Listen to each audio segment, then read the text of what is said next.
Welcome to the Inside Outer Beauty Podcast, where we educate and inspire women to live beautifully from the inside out. We promote self-care through a healthy, wholesome lifestyle and will stimulate and motivate you with conversations in nutrition, style, healthy aging, relationships, and so much more. And now, welcome your host, the Inside Outer Beautiful, Dixie Lincoln-Nichols. Hello, my lovely listeners. How are you guys today? Thank you so much for listening. I appreciate you deeply. Today, my guest is the beautiful Joi Stanley-Smith. Joi is a graduate of Rutgers University. She holds a MS in communications. She's also the founder and the president of Progressive Achievers, an organization that empowers, educate, and motivate women, giving them the opportunity to network with other professional women. The Women of Power platform serves as an annual luncheon event that recognizes the accomplishments of women and is known for giving women a time to come together to be rejuvenated. In 2010, she formed the Inspiring Young Mentors program, known as Leading Ladies, which provides mentoring to young girls between the ages of 9 and 17 in 7 schools across Essex and Union counties. And she also hosts the annual Mother-Daughter Tea, which premiered in 2010. Joi hosts a Monday morning motivational call, Being Your Best, with the Join a Pitch. She would coin the phrase, your Monday morning dose of verbal caffeine. She's going to tell us all about that as we speak. However, in over 26 years, Joi would accomplish quite a bit. Her greatest accomplishment thus far is the love of her life, her husband of 26 years, Ray, her 3 sons, Charles, Naeem, and Jabril, and her 3 grandchildren, Armani, Aaliyah, and Jackson. Nothing compares to her family. Joi, welcome. Thank you so much for being here with us. I am so grateful. Thank you so much for having me, Dixie. I'm so excited. It's going to be awesome. Let's get started. Okay, so we want to know a little bit about you. What was Joi Stanley like growing up? Tell us a bit about yourself and take us along your timeline. Oh, that's so funny that you would ask about my childhood because I didn't think that I was, a rebel child. But I believe my parents would probably say that I was a little bit of a rebel child because I couldn't take no for an answer as far as, if there was something that I needed to know or if it's something that I wanted to do because I'm an adventurer and I was an explorer.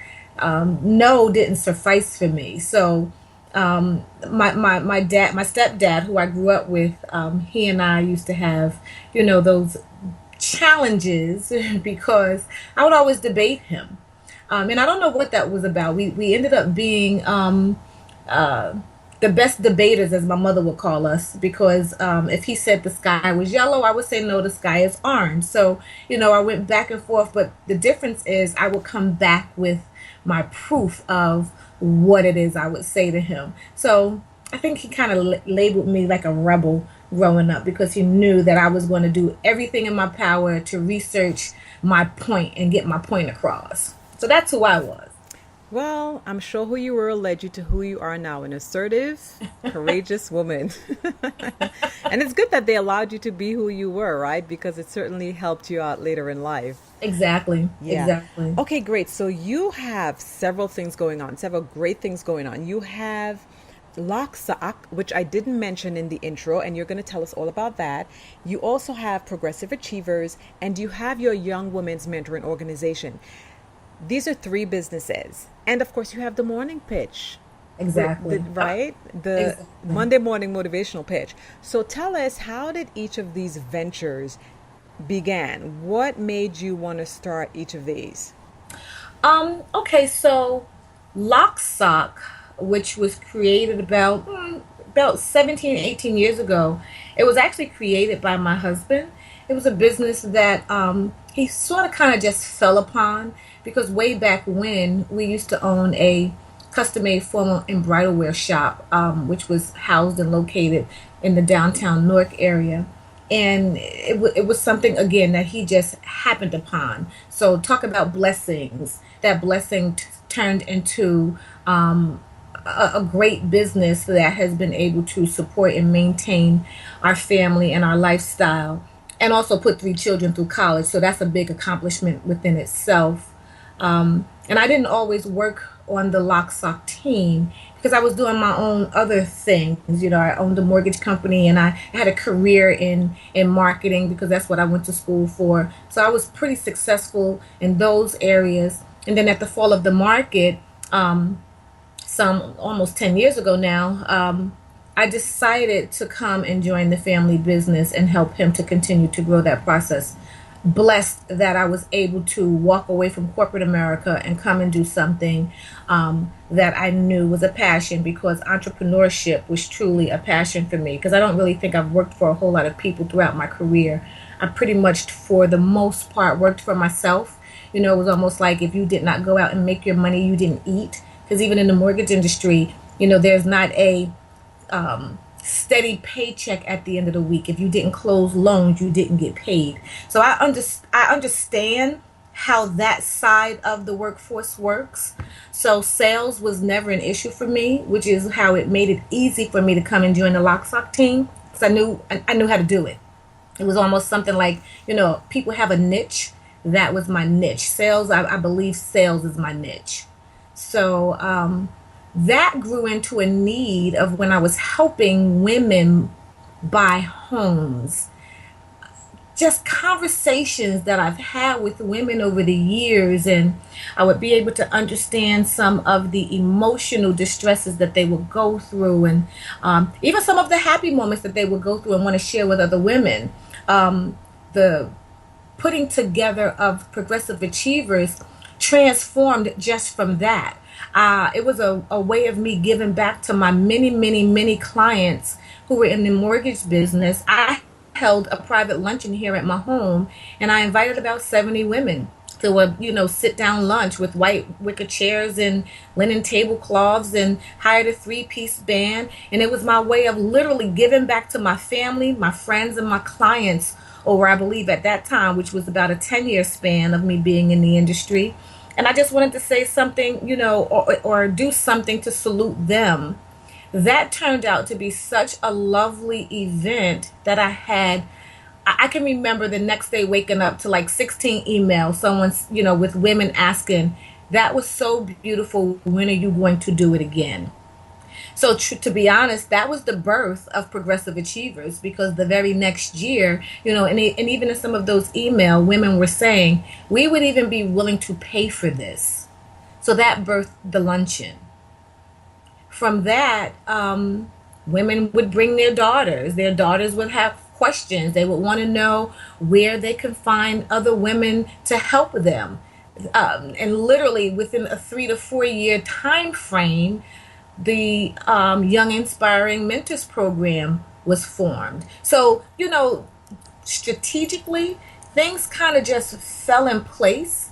That's why I understand the true meaning of when they say, your blessings come unbeknownst to you, like you don't even know where they're coming from or where they're being generated from, because you just wake up and you're in the midst of something that you never even knew that you would be doing. I had no idea that Progressive Achievers, as of the month of August, will be celebrating 10 years. And we've been doing great work with these women, continuing to inspire and motivate them, along with the beautiful women that you had an opportunity to see at our mother-daughter tea this past May, with the young girls that, we've touched so many lives, and keeping them on the track to being their best. The call came out of just wanting to give back. I'm a big believer in giving back. It was something that I've always wanted to do. My partner in that call, she has a vivacious personality. So I knew that she would be one that would literally get people up and going in the morning. And I started off by just asking women, friends of mine, who I knew had a message and a platform that other women can tap into, even after the call. I asked them would they mind sharing 25 minutes on a Monday morning at 7 o'clock. And to my surprise, I have a list of women still yet that we haven't even had a chance to get to yet. Because after every call, someone else is calling asking, can they share a message on a Monday morning? It wasn't something that I thought was going to take off, as great as it has, because listen, who wants to get up? You already have to get up to go to work. Who now wants to listen to someone speak for 30 minutes? But again, that blessing, the messages that these women have, including yourself, have been able to give to our callers and to our listeners who tune in every week. I mean, we've had an upwards of 50 women on a call on a Monday morning, and the numbers grow every week. And I couldn't ask for anything more, because it's our way of giving back to those that feel that they need those messages. So grateful is what I would sum up or summarize all of the different platforms that I've had an opportunity to put my hands or to touch my hands on. Just grateful. And I feel that I'm living the life's journey of being my best, because if it doesn't help benefit another woman, or even if it doesn't help to benefit me, it's no use to me. So I hope that was able to give you a little bit of a gist of where it is I've come with this. Wow, that is so phenomenal. And being your best, talk about being your best. You are being your best because you're giving back to young girls, you're giving back to mothers, and you're providing a service that's so needed by the community with Locke Sock, right? And you have all of these things going on, and yet you find the time to still create and to inspire women. I think that is just so phenomenal. And that leads me into my next question for you. What is beauty? What does beauty mean to you? And how do you find time to maintain beauty in the midst of all that you do? Because you look beautiful every time I see you, and the work that you do is so beautiful. So what's your definition? Wow, Dixie, I'm sitting here literally choked up. It's so funny that you asked that question. I was just at a school about maybe 3 weeks ago, and one of my young girls, who I'm realizing I did not realize at the time that she had some family dynamics, and she lost her mom at a very young age, and she's about 12 years old now. And I would walk in every session. I would say, "Hey, beautiful," and she would say, "Miss Joy, can you please stop calling me that?" So one day I pulled her to the side and I was like, "Can you please explain to me why it is that you do not want to be called beautiful?" I said, "I'm giving you, a term of endearment because I think you are a very beautiful girl." And she says, I don't think I am." And then she started talking about her physical characteristics of why she didn't feel that she was beautiful. And I said to her, "Do you really think that I'm calling you beautiful because I think you're pretty?" And she says, "Well, why else would you use the word beautiful?" I said, I find that you're beautiful because your personality is one that I think a lot of other young girls should have. I said, so even if I never saw your face, but I was told of your characteristics, I would think that you would be a beautiful young girl. So I don't think that I view, and we are so surfaced, because that's who we are as people. We're so surfaced, the magazines that we pick up, and even now, forget magazines because nobody's buying magazines. Everyone's on their computers and the social media. It's still the depiction of the light-skinned person, or the skinny girl, or the one with long hair, or the one with this color eyes. That is who we depict our images of beauty. I don't think I've ever been one that looked at a person's physical appearance, because I've always been one to get to know someone based on the beauty that they have and what they can offer to the next person.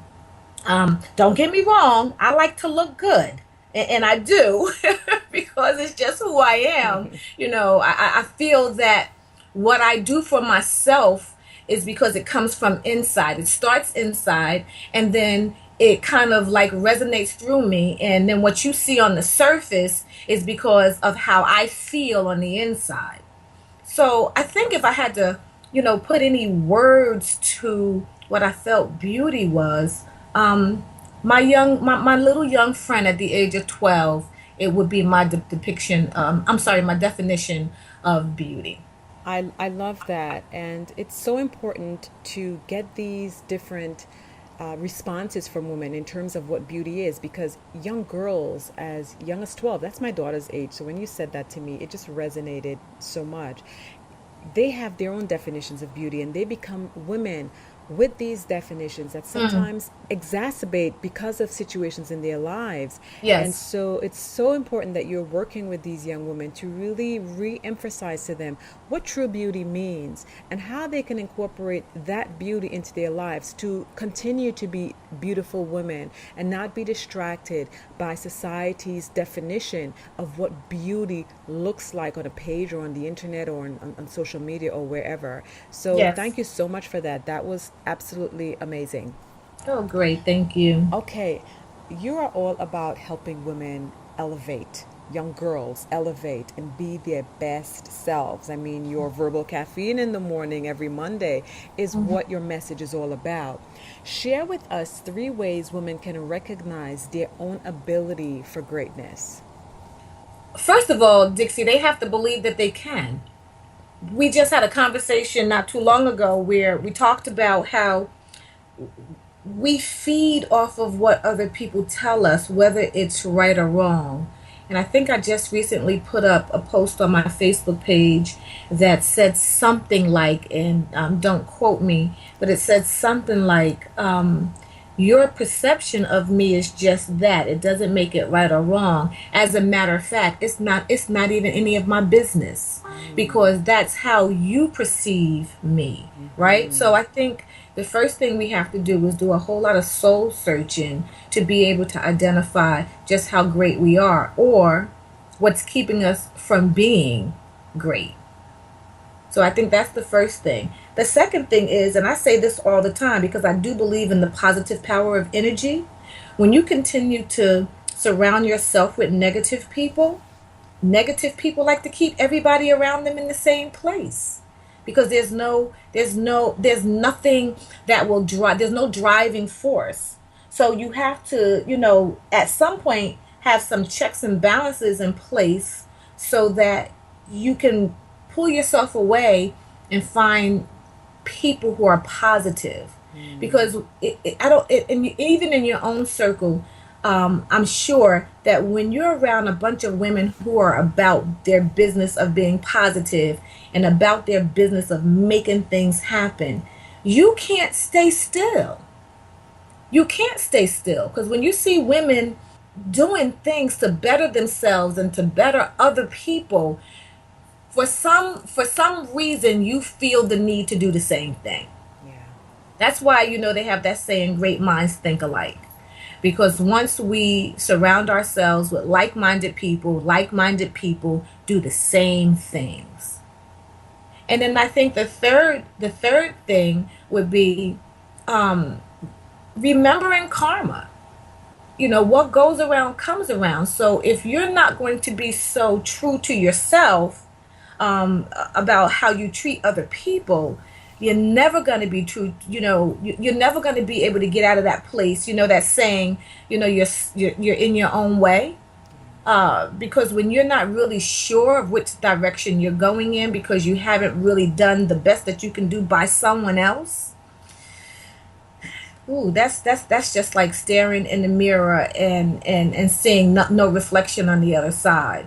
Because you really have to be true to yourself and how you treat other people. And I'm big on that. I'm real big on understanding what goes around comes around. I'm very big on it. I believe in karma. I believe in what you put out is what you get back.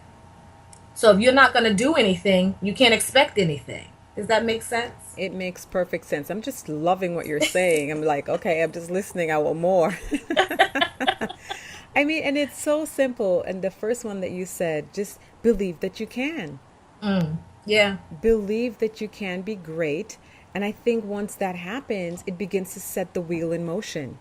Right. I had a conversation with my, this week I wrapped up with my schools.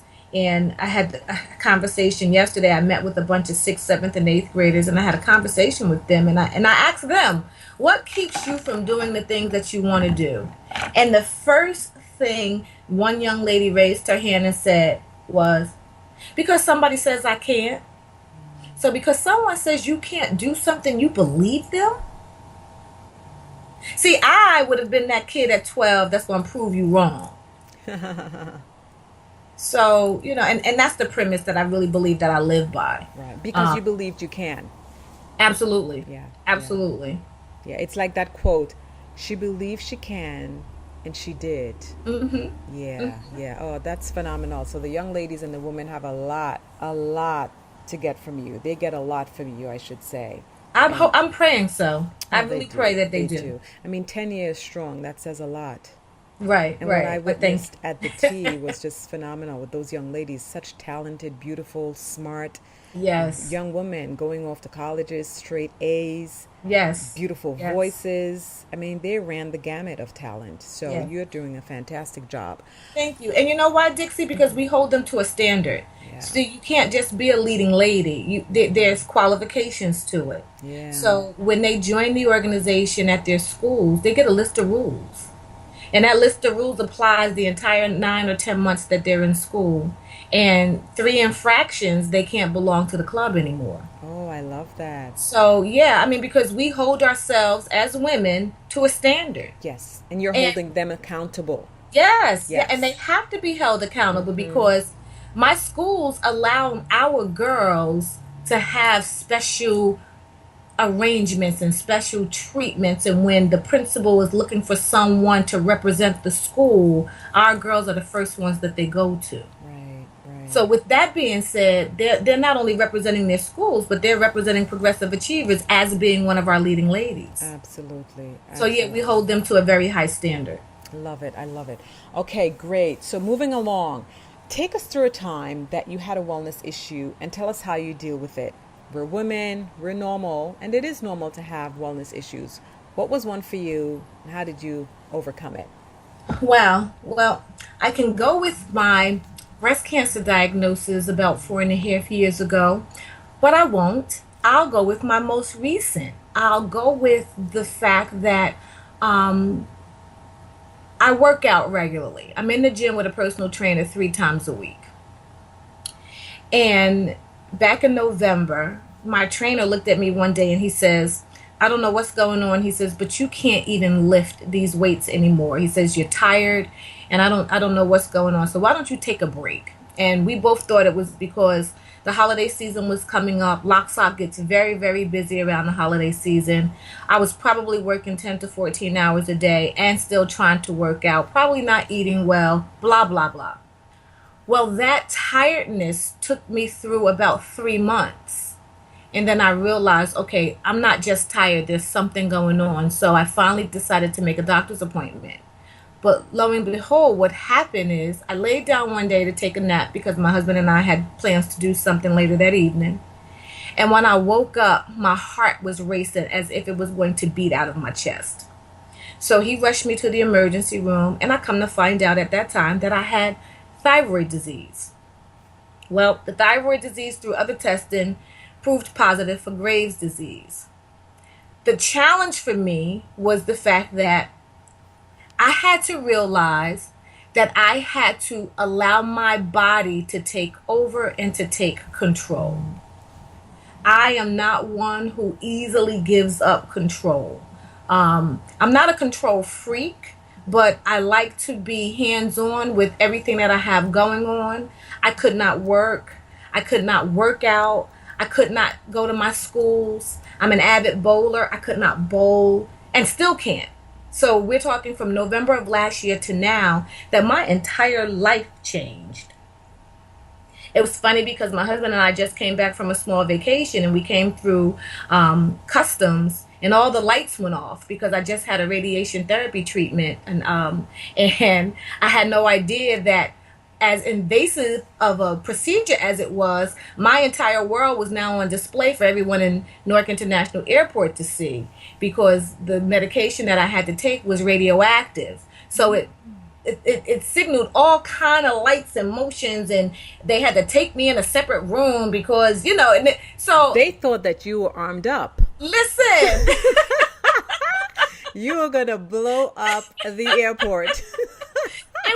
It was scary in a sense, but it wasn't because I knew, the moment they said, okay, somebody has had something, or did somebody take something, and so I knew what it was. It was scary in a sense, but I'm gonna tell you this, it also made me realize that our border controls are a lot safer than I probably ever thought they were. But the control that this thing has on me, it now, rolled over to my personal life outside of just my husband and I had to be screened by them. I had to be now written up and placed in their book just in case anything happened. And they tell me they do that for precautionary measures. So that has been probably one of the biggest challenges that I've had in a long time, and still don't know yet, because every day I feel different. So what are you doing? What are you doing? How are you dealing with it presently? Keeping it under control and maintaining stability with the Graves' disease. And also just tell listeners, what is Graves' disease? Some of them may not know it. I mean, is it correct to say that it's hyperthyroidism, or hyperthyroids, overactive? The condition is aggravated by an overactive thyroid, but the Graves' disease is ophthalmic. So if you've ever seen someone with protruding eyes, the Graves' disease does something to the pressure behind the eye, which causes the eyeballs to bulge. I was fortunate enough that they caught mine early enough that I did not have to go through, that type of thing happening to me, by the grace of God. But if I had to, then that would have just been something that I had to deal with. It's all a learning process, and you learn to take the good with the bad. But it changed my way of life because I slowed down drastically. Dixie, I was taking naps 3 times a day and sleeping for 2 and 2.5 hours every single time I laid down. So that hampered my ability to be able to work, my ability to be able to do the things that I would normally do with my girls, with the organization. So it's been quite stressful. It's been quite stressful. But we're hanging in there. We take the good with the bad, and we're moving on, and we keep it on, because it's still all about me being my best. So I had to learn how to deal with it and not allow it to, put me in that place that I know we as women can go into, because depression is like a real easy thing to happen for us. Right. So I just had to keep my head up and just understand that, everything is derived from God. I don't know why, he challenged me in this area, but I will tell you this, it most certainly has taught me more about being patient. So you would say patient is one of the tools that you've had to tap into, your patience? Absolutely. Okay. Absolutely. Yep, patience. And what else? Any other particular specific resource you're using to get you through this time? Any other type of support? I have quite a bit of support where I am, but again, I'm so used to doing things on my own. So it was a test for me to have to release some things to allow others to come in and do for me. Right. So that was big, because I'm used to doing everything on my own. So just having to let go of some control. Ooh, child, that word control. Like I was telling you before we got on the podcast, I just had the most intense weekend of coaching ever in my life. And one of my things that I had to deal with, let me tell you, I went in there with 3 things I needed to work on: control, disconnected, and independence. And and boy, did I leave with a whole new perspective and a whole new bag of tricks to help me deal with that. So I totally understand. I get it. But it's good that you allow people in so that they can help and support you, because it drives you even further toward your goal. And your goal is to make an impact with these women out there. So more power to you for giving up some of that control. Absolutely. I know how hard it is. And then the third thing was to surrender, because I'm not used to surrendering. Right. So again, those attributes, they fall along the same line. When you're giving up control, when you're allowing other people to come in, you just at some point have to just surrender. Surrender it all. And then, things are going to happen. One of my other favorite sayings, things are going to happen the way they're supposed to. Right. So That's how I look at it. Thanks for that, because I feel like people who are going through the same thing, Graves' disease, Mm-hmm. hypothyroidism, hyperthyroidism, whatever kind of hormonal imbalance that might be going through anybody's life and that might be Exactly. having them feeling fatigued and frustrated, they can use this. They can utilize these resources that you've put in place and set in place for you to work for Yes. them as well. So thank you so Yes. much for that. Okay, moving on. Are you an avid reader? Do you like to read? What's your favorite book? Well, I don't get a chance to read as often as I would like. I believe I read a lot more when I was younger. If you came into my office, I have books galore. Because at one point I was just almost buying a book a week because I You was can going tell us through. of one that you read a long time ago. It doesn't have to be recent. Okay, well, that book would be that pretty much changed my life. Would be Acts of Faith by Elanya Van Zant. Ah, okay. That book kind of changed my life because I didn't understand meditation way back when. Because I grew up, in a culture that really, shied away from it. But when I picked up that book, and believe it or not, it was a book that belonged to my sister-in-law, and I sat in my mother-in-law's house, and I could not put it down. I could not put it down. It was like every word on the page was speaking to me. And it's a book that I keep literally on my nightstand right now. I still refer back to it all of the time for some just practical meditation purposes. It changed my life. It forced me to take a look at who I really am. I coined another phrase. Tap into, go deep down in the belly of the beast that's inside of you, because it forced me to do that. Because if you knew the joy of probably 7, 8 years ago, it would have been a totally different woman that you would have been speaking to on this phone right now. Um, so I believe the transformation that I've made over the years, and now with me being my personal best, because that's all I know how to do, stemmed from the daily meditation purposes that I got out of acts of faith. God, oh wow, that's a powerful one. I definitely have to get that because I love Ian Van Zandt. Hmm. I live for her daily quotes and her messages. They're so inspiring. Hmm. Oh, Hmm. good. Okay, so I'm definitely going to check out that and put it in my Audible. I don't get to read a lot, like physically read, but I know. I listen to them because when I'm driving back and forth into New York City, I put one on and I can get home and I'm halfway through a book, and on the next Yes. trip I'm finished with Yes. my book, right? Exactly. So that Exactly. really works. You might be Awesome. teaching me something, Dixie. I may have to download this Audible thing. I keep seeing it. I'm telling you, it's got me so like the avid reader, and I like to read, but I'm not the avid reader. But Right. over this past year, oh my goodness, I've gotten so many great books in, and since I started this podcast, even more books in because people are giving me such great reads, and I'm like, I have to read that, and I have to read that, and so it's been great. Do get it; it's great. All right, and let's move on to a quote. What about your favorite quote? Oh, my favorite quote is, "It's not how you start, it's how you finish." And I've been looking for the author of that quote forever, and I have never been able to find it. But it's Really? it's not how you start, it's how you finish. Um, and I've been using that quote in almost everything that I do because I don't believe in failure. I truly just don't believe in failure. I believe that everything that you start out that doesn't work out the way you expected it to is because it was supposed to teach you a lesson. Right. So I don't believe anybody fails at anything. I believe that, and it could, because maybe you should have started it out differently, or maybe you should have changed some things up along the way. But whatever it is you did, it taught you a valuable lesson. Love So that. it's not how you start out something. It's truly how you finish it. Yeah.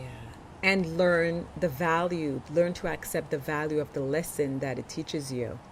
Absolutely, Yeah. absolutely. Okay, so what about self-care rituals? How do you stay grounded during your days? You're going through this wellness issue. I know it's bound to be really frustrating for you. What rituals get you through your days, your good days and your bad days? Meditation. It's been meditation, and I find myself, when I first started meditating, it was pretty much just during the night hours when I would come in and prepare myself for bed. But now I find myself just sitting quietly quite often throughout the day, meditating, because I need to be able to tap into whatever the feeling is at that time. And I think sometimes we ignore a lot of our feelings as far as self-care is concerned. We ignore the signs as far as self-care is concerned, because the body is an amazing thing, right? The body is so amazing that it will stop you in your tracks when something goes wrong. It gives you warning signs that most of us don't pay attention to. It tells you exactly when you need to take it down at night to rest. Do we listen? Some of us do. Some of us push the envelope. The body is an amazing thing. If you listen to it, you would probably do better by way of self-care. You just would. Yeah, I absolutely agree with that. And you know how passionate I am about self-care. And self-care is a work in progress. We're constantly at war with ourselves in terms of what we should sacrifice, and should we sacrifice ourselves, and for whom is this one deserving of, but at the end of the day, what you have to understand is that you matter just as much as anyone else. And so, no, there should be no sacrifice in Absolutely. yourself. And you're right. The body tells us, it warns us with a headache, with an itchy eye, with a rash, with whatever. And it's up to us to pay attention to those signs. So I absolutely agree with you on that one. All right, great. Thank you. So meditation is your ritual that gets you through the day. Now, you've got a lot of things going on, a lot of great initiatives in place for women and children and for people in general with Locke Sock, which is phenomenal, by the way. I mean, that Locke Sock band feels like silk around my head. Not once did I ever have to itch my forehead. My sister kept asking me for the number. I know she's probably going to reach out soon enough, but it's an amazing product you've got there. Thank you. Yeah. What can we expect to see from you in 2016 and beyond? Oh, wow. In 2016, watch out for the Being Your Best movement. I am rebranding, and we're going to put a spin on women who are in need, just like we talked about that self-care thing, and women who are in need of identifying their greatness and just their potential of being their best. So I will be rebranding. You will see a lot of workshops coming up. We're going to start off with a few free ones because, again, I believe in giving back. And we're just going to stay in tune with our Monday morning calls. And, we're going to keep our hearts and our minds in the right place to be open and to accept whatever the energy sends our way. And I'm sending lots of positive energy your way. I know you're going to make it happen because you believe you can, and I know you will. Thank you, my dear. You are so welcome. All right. So tell our beautiful audience how we can find you and how we can stay connected with you. Okay, well, if you'd like to know more about the Locke Sock business, you can always visit our website at www.s like Sam, O like Oscar, C like Charles, L like Larry, O like Oscar, C like Charles, S like Sam, O like Oscar, C like Charles.com. So that's LockSock.com. Leave the K off. If you're interested in knowing anything about our Women's Empowerment Organization or our Inspiring Young Mentors program with our leading ladies, you can also visit progressiveachievers.org. We have a phenomenal website up. All of my contact information is there. Or you can find me on Facebook. I have a public page, and my Facebook name is Joi Mickey Stanley-Smith. Any and every and all things that I do, I put up on Facebook. So you can pretty much follow me there. Email me at joymstanley@gmail.com. Or call me 973-477-0794. 0794. That's correct. There, guys, you got it. She gave you every way and means to get in touch with her for every single thing that she does. Isn't she amazing? Haven't you Thank been you, Miss inspired? Dixie. Thank you. And if they ever need, a speaker for literally, I mean, my topics of speaking is so vast. But if they're looking for someone to come out to speak to a group of young girls or a group of young women, please don't hesitate to contact me. There you have it. So is it safe to say that you are also planning to up-level your speaking for 2016 and beyond? Yes, absolutely. Absolutely. Okay, great. So you'll be seeing a lot more of Joi doing a lot more speaking engagements. So if you do have any speaking to do for young girls, young women, to get them empowered, Joi is the person to call. She is absolutely amazing. Listeners, you have been so great. Joi, you are awesome. I am so grateful that you took the time out of your schedule to come here and share with us how you get through your life, how you start and grow and sustain your business, and how you sustain your personal life and your wellness as well. Thank you so much. I appreciate you. Thank you, Dixie. I appreciate you having me. You're welcome. Listeners, you've been awesome as usual. Thank you for your lovely ears. I look forward to bringing you another guest next time. But until then, take great care of you. Talk to you soon. Bye. Thank you for tuning in to the Inside Outer Beauty podcast. Let's continue this beautiful conversation on Facebook, Twitter, and InsideOuterBeauty.com. Until next time, take good care of you.